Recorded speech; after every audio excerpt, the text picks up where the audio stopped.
নমস্কার, আমি কৃষ্ণ ডাকুয়া আর আপনারা দেখছেন Dakua farming blog YouTube channel. এর আগে আমাদের এই যে নতুন পিগ ফার্মের একটা ভিডিও দিয়েছি, কতটা ঘর করা হয়েছে, কতটা পিগ নিয়ে এসেছি। তো আজকে আপনাদের দেখাবো ডিওয়ার্মিং করানো। সময়ের অভাবে এই চ্যানেলেও আমি তেমন ভিডিও দিতে পারি না, তবে চেষ্টা করছি। আজকে যে পিগলেট গুলো আনা হয়েছে তাদেরকে আমরা ওয়েট করে ডিওয়ার্মিং করাবো। পিগগুলো আনার প্রায় আমাদের 2 মাস হয়ে গেল। 2 মাসে কতটা ওয়েট গেইন করলো সেই সমস্ত বিষয়টা আপনাদের সামনে তুলে ধরবো, আর কোন মেডিসিন দিয়ে আমরা ডিওয়ার্মিং করাচ্ছি। তো চলুন দেরি না করে ভিডিওটি শুরু করা যাক।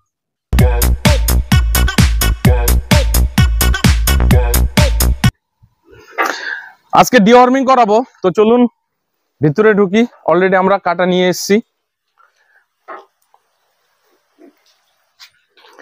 ডিওয়ার্মিং করাতে গেলে এদের ওজনটা জানা জরুরি, আর এর জন্য যে মেডিসিন আমি নিয়ে এসেছি, যে মেডিসিনগুলো দিয়ে ডিওয়ার্মিং করানো হবে। এর আগে আমরা ইনজেকশনের মাধ্যমে ডিওয়ার্মিং করিয়েছি, সাবকাট দিয়েছিলাম। তো সেই সাবকাটে তেমন একটা ভালো রেজাল্ট পাইনি। তো এবারে আমরা যে ডিওয়ার্মিং করাচ্ছি, এই যে ওয়ার্মার দিয়ে ডিওয়ার্মিং করাবো। অ্যালবেন্ডাজল ওয়ার্মার দিয়ে আমরা ডিওয়ার্মিং করাবো, কারণ সাবকাটে তার যে কৃমি সেটা সেরকম ভাবে যায়নি। আমার মনে হচ্ছে যেন কৃমি রয়েছে। আর লিভার টনিক আমরা ভিটাকাইন লিভ নিয়ে এসেছি, কারণ ভিটাকাইন লিভের মধ্যে অনেক কিছু আছে। এর মধ্যে ভিটামিন আছে, এর মধ্যে আয়রন, ফলিক অ্যাসিড, যেটা ব্লাডের কাজ করবে। তো যার জন্য এই লিভার টনিকটা আমরা ব্যবহার করব। তো ডিওয়ার্মিং করার জন্য ওজন করানোটা জরুরি। তো কাটা আমরা অন করে দিয়েছি। এবারে একটা একটা করে ওয়েট করব।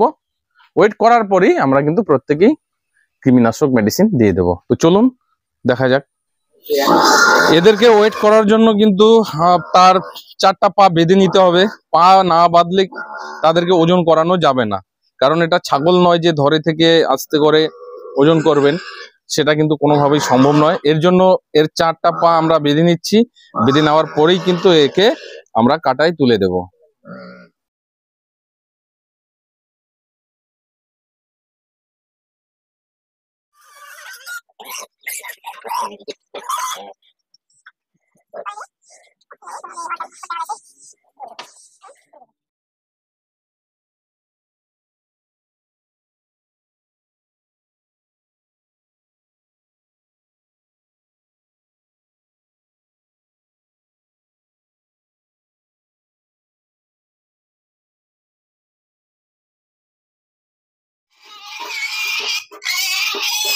এখানে একটা আছে, এটা ছোট বাচ্চা, হ্যাম্পশায়ারের বাচ্চা নিয়ে এসেছি। তো এই বাচ্চাটার তেমন বেশি ওজন নয়। যে ফার্ম থেকে নিয়ে আসা হয়েছে হয়তো তাকে কৃমিনাশক দেয়নি। 7 কিলোর মতো ওজন দেখাচ্ছে। এটা হ্যাম্পশায়ারের বাচ্চা। 6 কিলো 800, এই অ্যাভারেজ 7 কিলোই ধরে নিন। তো এত কৃমি রয়েছে দেখেই কিন্তু বোঝা যাচ্ছে। দেখাচ্ছি, দেখুন এর স্কিন একদম হাড়গোড় বেরোনো। দেখি বেরোচ্ছে চোখে পিছুটি। এই চোখে পিছুটি মানেই বুঝতে পারেন প্রচুর কৃমি রয়েছে। দেখুন প্রচুর কৃমি রয়েছে। তো পেটটাও একদম, খাওয়া দাওয়া ঠিকই খাচ্ছে কিন্তু এদের গ্রোথ হচ্ছে না, মানে এত পরিমাণে কৃমি রয়েছে এদের। তো একেও আজকে ডিওয়ার্মিং করিয়ে দিচ্ছি। যেহেতু এর আগে কোনোবার ডিওয়ার্মিং করানো হয়নি, পিগ পালন করা হয়নি, যার জন্য জানতাম না। এর আগে আইভারমেকটিন লাগিয়েছি। আইভারমেকটিনে তেমন কিন্তু আমরা ফলাফল পাইনি। তো আমি ভাবলাম এই যে ড্রেঞ্চার, যেটা দিয়ে আমরা ছাগলকে মেডিসিন খাওয়াই, তো সেই ড্রেঞ্চার দিয়ে করা যাবে কিনা। তো আজকে তো দেখতেই পারলেন আরামসে কিন্তু করা যাচ্ছে। দেখুন এইভাবে ধরে একদম সাইড দিয়ে, ছাগলকে যেভাবে আমরা সাইড দিয়ে ঢোকাচ্ছি, এদেরও কিন্তু ঠিক সেইভাবেই এই যে সাইড দিয়ে ঢুকিয়ে দিলাম, একদম গলার মধ্যে দিয়ে পুশ করে দেবেন। বাস, যতক্ষণ না ও গিলবে ছাড়া যাবে না। এভাবে ধরে রাখবেন, এইভাবে ধরেই রাখতে হবে। যেহেতু পিগ ফার্মিং এ আমরা নতুন, বুঝতে পারিনি যে এদের এত পরিমাণে পরজীবী, এত পরিমাণে কৃমি হয়। তো প্রথমে তো সাপ কাট করেছি, আজকে ওয়ার্মার দিয়ে আমরা ডিওয়ার্মিং করিয়ে দিলাম। যেখান থেকে নিয়ে এসেছি ওরা বলছিল একবার কৃমিনাশক করেই ছিল, কিন্তু আনার পর আমার মনে হচ্ছিল যেন কৃমিনাশক হয়নি। তারপরে আমরা তাকে আইভারমেকটিন করি। আইভারমেকটিন দেওয়ার তারপরেও কিন্তু মনে হচ্ছে তাদের কৃমি যায়নি। আইভারমেকটিন দেওয়ার পর তাদের শরীরে একটা শাইনিং চলে এসেছিল, কিন্তু তাদের পেটের ভিতরে যে কৃমিগুলো রয়েছে, হয়তো ফিতা কৃমিটা এদের বেশি, সেই ফিতা কৃমি যায়নি। সবসময় দাঁত কর্মর করে, চোখ দিয়ে জল পড়ে, খাবারের সেরকম একটা ভালো রুচি দেখায় না। আর খাবার খাচ্ছে, বেশ ভালোই খাবার খাচ্ছে, সেই তুলনায় কিন্তু এদের ওয়েট ধরছে না। যেহেতু নতুন এই জিনিসগুলো আমাদের বুঝতে একটু সময় লাগতেছে প্র্যাকটিক্যালি, তো যার কারণে আমরা আজকে ডিওয়ার্মিং করিয়ে দিলাম ওয়ার্মার দিয়ে অ্যালবেন্ডাজল।